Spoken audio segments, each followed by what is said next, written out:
Leo ni siku nyingine tena ambayo Mungu amenipa kibali cha kuja mbele yenu, na mara nyingi mnapoona mimi nakuja mbele yenu kuzungumza, basi kuna kitu ambacho nakuwa nimekuja kusema kwa ajili ya kuweka mambo sawa, yaani kuendelea kulijenga kanisa katika msingi wa utauwa.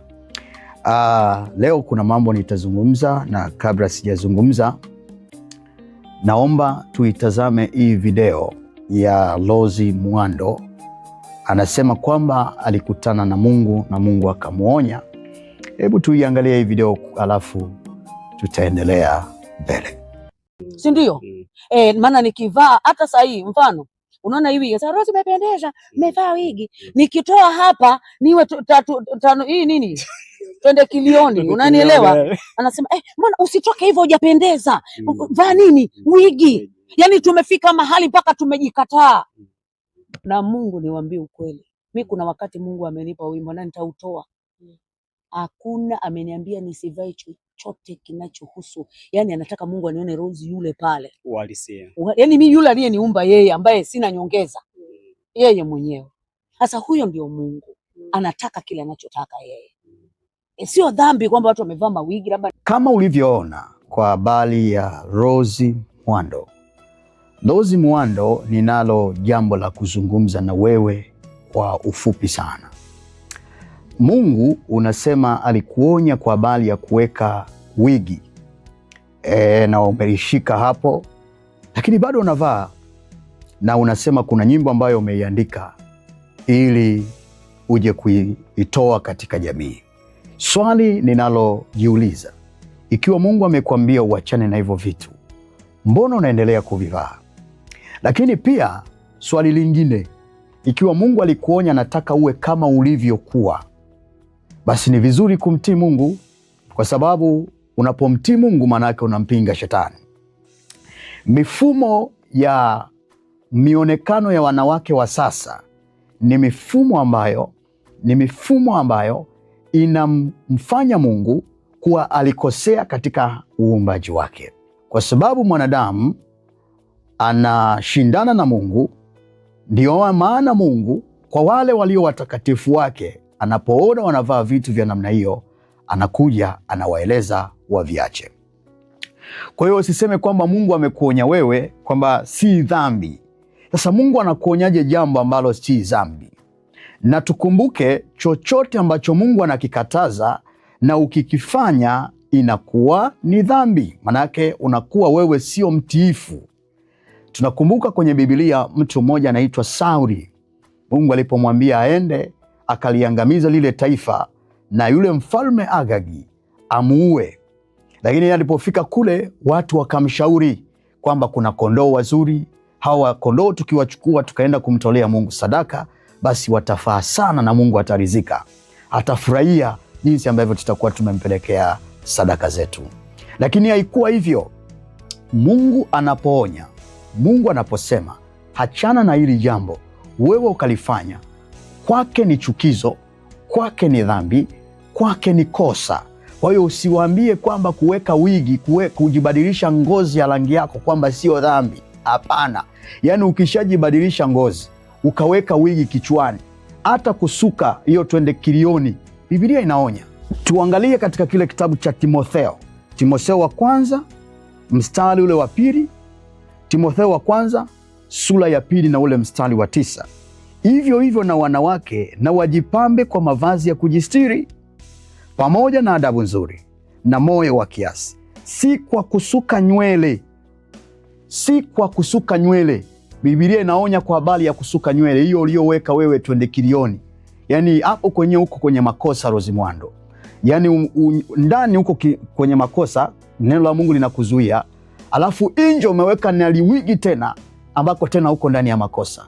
Kwa hiyo kama Mungu kweli amekutokea na amekuonya kwa habari hiyo, basi ni vizuri kubadilika. Ni vizuri kuitii sauti ya Mungu kuliko kutii desturi ya moyo wako unavyopenda. Kwa hiyo nilikuwa nazungumzia kwa habari ya mfalme yule Agagi. Alipomwacha yule mfalme Agagi akachukua na wanyama, Mungu alimtuma nabii akamwambie, na alipomwambia alimwambia wewe sio mtii, na akafananisha kuto kutii kwake ni sawasawa na vinyago, ni sawasawa na uchawi. Kwa hiyo Mungu anapotoa maelekezo na usifanye, maana yake nini? Wewe unakuwa sio mtiifu, na Mungu mara moja anakuacha. Mungu anaweza kukuacha kwa tamaa zako, uzifate tamaa zako mwenyewe, kama kile kitabu cha Warumi. Kwa hiyo kama Mungu amekuonya, Rose Muhando, hachana na hivyo vitu na uwe katika asili yako ya kweli. Wache kujichubua, wache kuweka hizo wigi, wache kusuka. Vaa, siku hizi naona unajitahidi katika kuvaa vizuri, unajitahidi kuvaa nguo za heshima sasa hivi. Safi. Endelea kukaa katika mfumo mzuri wa kumtumikia Mungu. Kingine ninachotaka kuzungumza, na hiki unisikie Rose Muhando, kuhusu habari ya nyimbo zako. Naona hapo umejibu, hebu tuangalie majibu uliyoyajibu. Mimi najua nilimfanyia Mungu ibada ile imeandikwa katika Biblia, Mambo ya Walawi, Kutoka, zile ibada ambazo zilikuwa zinafanywa mpaka uvumba unafuka. Wacha nikwambie, unaona Biblia inasemaje? Anasema wakamfukizia uvumba, wanamwekea Mungu uvumba, ule vumba unapanda juu, ule moshi wa uvumba unakuwa harufu nzuri ya manukato mbele za Mungu, kitu ambacho sasa hivi watu hawafanyi. Wamerahisisha kila kitu, imekuwa hivyo tu, lakini Mungu anahitaji ibada. Na niwaambie, hichi ulichokizungumza na watu wanachokizungumza, hawa watu wanaozungumza ni ukweli. Nyimbo yako siku moja, ilikuwa ni siku moja tu, nikaiona YouTube, nikaiangalia. Ilipofika katikati, ubeti ule wa katikati ule, ghafla nikasikia ndani ya moyo wangu kwamba nyimbo hii ilivyoimbwa hivi na vile vilivyo ndani ya ile nyimbo, nyimbo hii vilivyo ndani ya ile nyimbo ni ibada ya shetani ndani ya nyimbo inayomtukuza Mungu. Mojawapo, mishumaa. Wanakuambia kweli, mishumaa haina mahusiano yoyote na habari ya Biblia, haina mahusiano yoyote na habari ya Kristo aliyetufia. Kwa hiyo mishumaa inawakilisha ulimwengu wa giza. Fuatilia vizuri ujue, na usibishane na watu wanaokuambia. Mishumaa inawakilisha ufalme wa giza. Hii kuwasha mishumaa makaburini, hii kuwasha mishumaa kwenye birthday, hii kuwasha mishumaa sijui kwenye nini, inawakilisha ulimwengu wa giza. Yani ina ushetani ndani yake, kuna ibada ya ushetani ndani yake. Na kama watu walikuwa wamekwambia ukakataa, basi hili mimi nakwambia kama mchungaji, jihadhari na mishumaa. Nyinyi waimbaji wakati mwingine mnaimba, lakini hamjafika katika level za kujua mambo mazito kama sisi wachungaji ambao tayari Mungu alishatupitisha, na leo tunamwamini Yesu Kristo na tunahubiri injili ya utakatifu. Kwa hiyo achana na kitu kinaitwa mishumaa. Kitu kingine katika nyimbo yako, mavazi. Niliona kama kuna namna fulani ndani ya mavazi na namna ambavyo mlikuwa mmekaa mikao, ni mikao kama ya kiibada za kishetani. Lakini kitu kingine, ibada ya kuchinja wanyama. Leo hatuna ibada ya kuchinja wanyama. Leo hii Yesu Kristo ndio alichinjwa kwa ajili yetu ili sisi tupate neema ya kuokolewa. Kwa hiyo tumeokolewa kwa damu ya Yesu, tena sio kwa habari ya wanyama tena. Nyama kwa habari ya wanyama ilikuwa ni Agano la Kale, lakini Agano Jipya hakuna kitu kinaitwa kuchinja. Agano Jipya Yesu Kristo alishachinjwa kwa ajili yetu, yani ametufia sisi. Kwa hiyo unaporudisha ibada za zamani za kuchinja, maana yake unarudi katika desturi ambayo tayari Yesu alishaiweka sawa. Leo hii tunawaona wanaochinja ni watu wanaenda kwa waganga wa kienyeji na wale ambao wanashiriki ibada za kishetani, ndio wao wanachinja. Kwa hiyo unaposema Mungu afungue mbingu alafu unachinja, maana yake unarudi tena katika mfumo wa zamani wa kuwapeleka watu waingie kwenye kuchinja, na sasa hivi hakuna huo mfumo wa kuchinja. Kwa hiyo ulipokuwa unaonyesha watu wanachinja, maana yake huo ni ushetani ambao unafanyika kwenye hiyo nyimbo bila wewe mwenyewe kujua. Kwa hiyo kwenye hicho kipande kuna shida, na vipande vingine ambavyo nimekutajia ikiwemo mshumaa na vitu vingine. Zaidi ya hayo, endelea kujirekebisha, na Bwana aliyekutokea kukuambia hayo mambo aendelee kukusaidia pia ili uendelee kusimama. Lakini kitu kingine ambacho nataka nizungumze kwa waimbaji wote Waimbaji wote naomba mnisikilize. Waimbaji wote naomba mnisikilize. Waimbaji wote naomba mnisikilize. Katika Timotheo wa kwanza sura ya 6 mstari ule wa 10, Biblia inasema hivi: maana shina moja la mabaya. Shina moja la nini? Mabaya. Manake kumbe mabaya yana shina. Ya kila namna ni kupenda fedha. Ya kila namna, manake kuna mashina, kuna shina moja la baya na ya kila namna. Manake kila namna manake ni mengi, imewekwa katika wingi na umoja hapo. Shimo, kila manake ni wingi, ni kupenda fedha. Sikuwa najua hiki, lakini hapa karibuni nimeweza kujua kwa nini wanamuziki wengi wameanguka. Yaani hawana ile neema ya uimbaji kama zamani. Nyimbo hazina mafuta, nyimbo haziinui Mungu, na hata kama zinamuinua Mungu lakini hazimleti Mungu kwenye maisha ya watu. Kwa hiyo nikaja kugundua kinachowafanya waimbaji leo nyimbo zao hazina utukufu ni hili linaloitwa shina la kupenda fedha. Anasema na kila namna ya kupenda fedha ambayo wengi hali wakitamani, kwa hiyo yani wanatamani hiyo fedha, wamefarakana na imani. Manake kumbe kupenda fedha ndiko kuna kusukuma kufarakana na nini? Na imani. Waimbaji wengi leo hawako katika imani ya kumtumikia Yesu Kristo kwa ukweli, hawapo.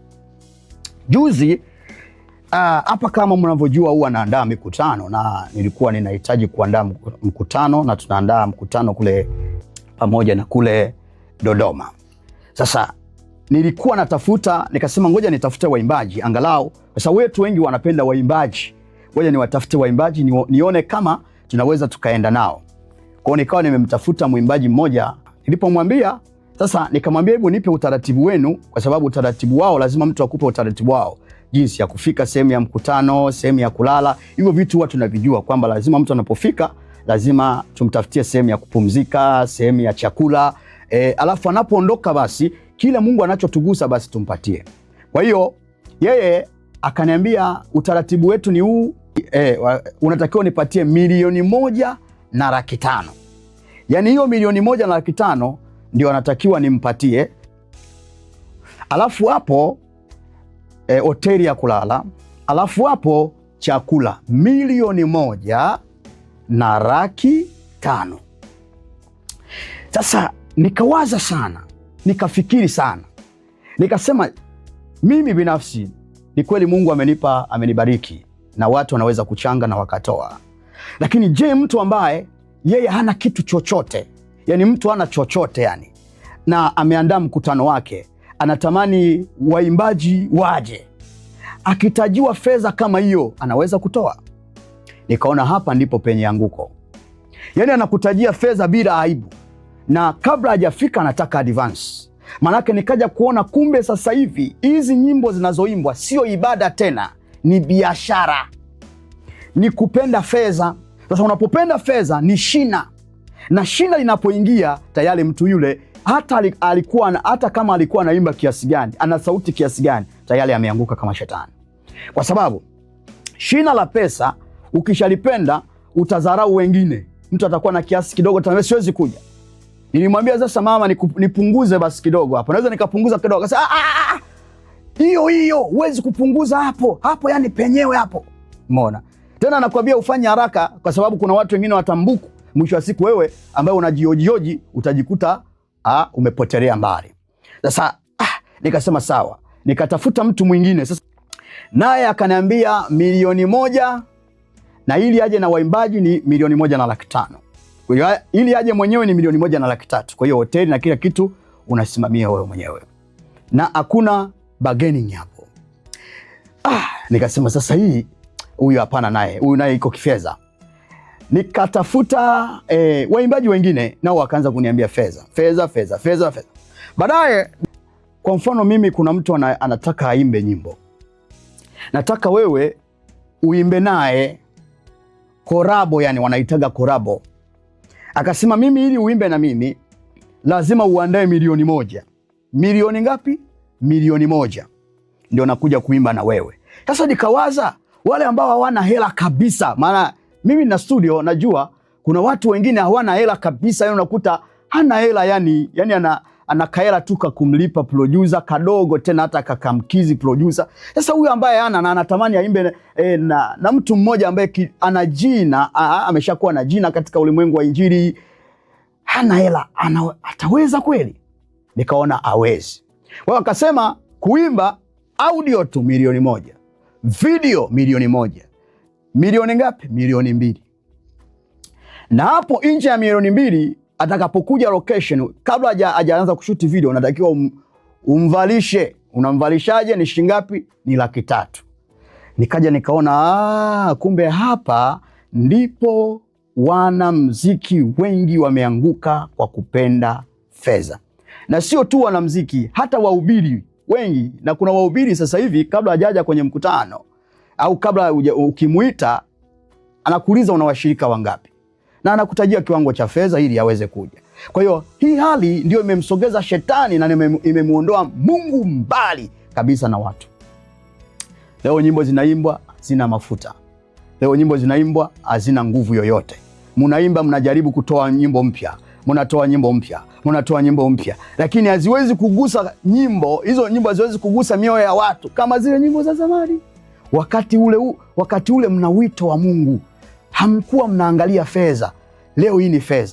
Zamani waimbaji ulikuwa ukiwaita, anakuja, na baada ya kuondoka wewe mchungaji ndo unaangalia, unamwekea bahasha kiasi, unampa na anashukuru, anamtukuza Mungu. Ile ndio ilikuwa kazi ya Mungu, kumtumikia Mungu. Lakini leo nina mkutano, natakiwa nikahubiri mkutano vijijini. Sasa nikuita wewe uwepo pale, uimbe, ushushe utukufu wa Mungu, watu wapate kuokoka, waende mbinguni. Unasema mimi ili nije hapo ni lazima nilipwe. Kama una hela siwezi kuja kwenye mkutano wako. Sasa tunajiuliza, ile kazi tunaofanya pale ya mkutano vijijini, watu kuokoka, ni kazi ya nani? Si ni kazi ya Mungu? Na huyu anafanya kazi ya nani? Kazi ya nani? Kazi ya Mungu. Maanake tayari ili aje pale inatakiwa mnunue mwimbaji akafanya kazi. Maanake anauza kipawa. Waimbaji leo mnauza huduma zenu. Waimbaji leo mnauza karama zenu. Hapo ndipo anguko lenu lilipoanzia. Kupenda fedha, shina la kupenda fedha na kufarakana na imani. Wengi mmefarakana na imani. Kwa hiyo ni washauri waimbaji, rudini katika nafasi ile ya kwanza. Leo hata mjibaraguze, leo hata muimbe vipi, nyimbo zenu haziwezi kugusa mioyo ya watu kama nyimbo zile za zamani.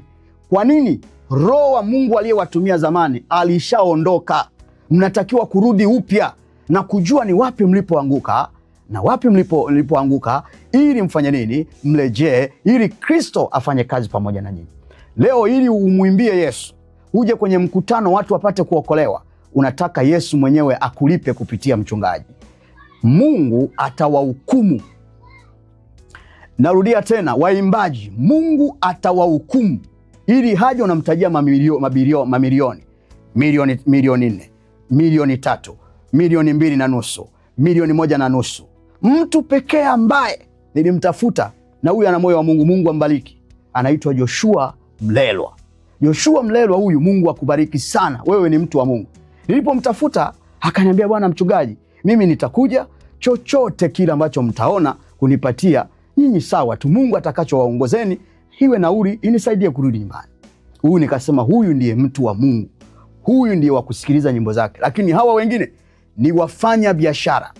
Kwa hiyo sasa, kwa hali ya namna hii tunatafuta wale waimbaji wa zamani waliokonga mioyo yetu, walioimba mpaka tukasema wao, zamani mlikuwa mnaimba mpaka unahisi roho wa Mungu yuko yani unamshusha Mungu, unasikia mtu analia, anabubujika, machozi yanamtoka kwa kusikiliza tu nyimbo zenu. Leo hakuna kitu. Leo hakuna kitu. Leo niwaambie waimbaji, hakuna kitu, hakuna. Mutaimba, mutaruka, mtasema Mungu ashushe mbingu za mbingu, na hakuna chochote kitakachotokea. Kwa nini? Mmeanguka na amjui mlipoanguka ni wapi. Kupenda fedha. Na unapopenda fedha ndipo starehe zinaingia, kiburi kinaingia, na mambo mabaya kuingia, na mwisho wa siku inakuwa sio ibada, inakuwa ni biashara. Mungu awape neema ya kubadilisha mienendo yenu katika jina la Yesu Kristo, amen. Alafu kuna mwimbaji mmoja hivi wanamuita Joravu, sijui Jonani.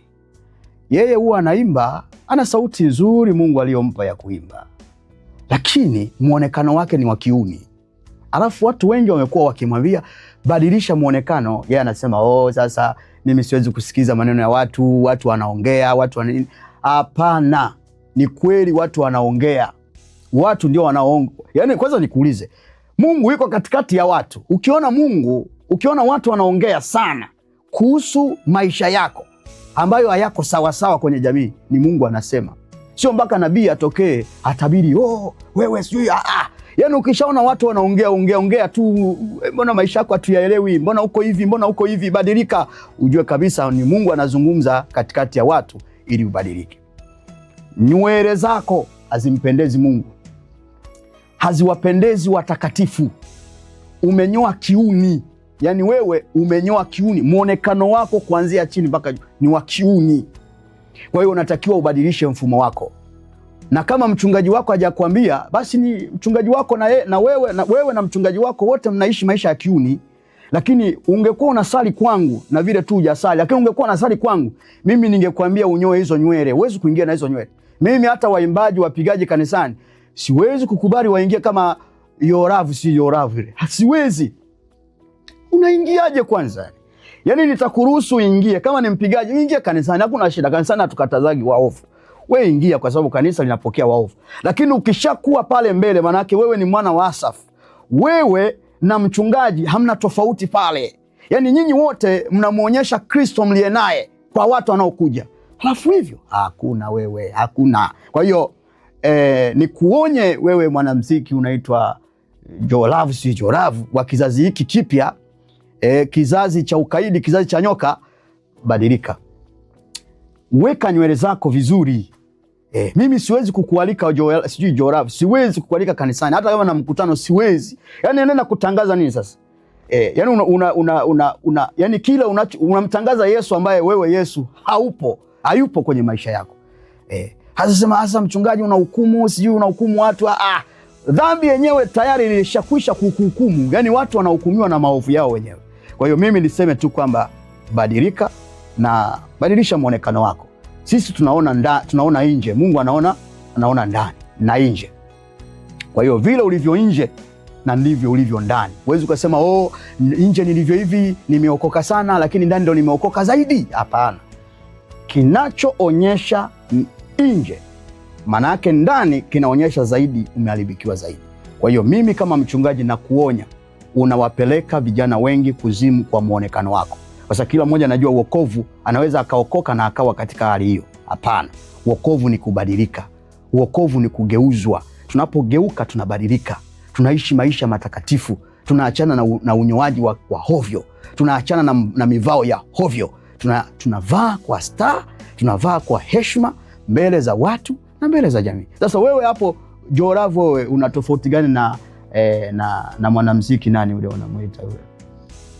Hao wa kidunia hawa wakina wavaereni wale wanavaa wametoboa hapa, wakina nani yule nani wanamuita yule nani huyu sijui nani una tofauti gani na wakina Diamond na nani na huyu wanamuita nani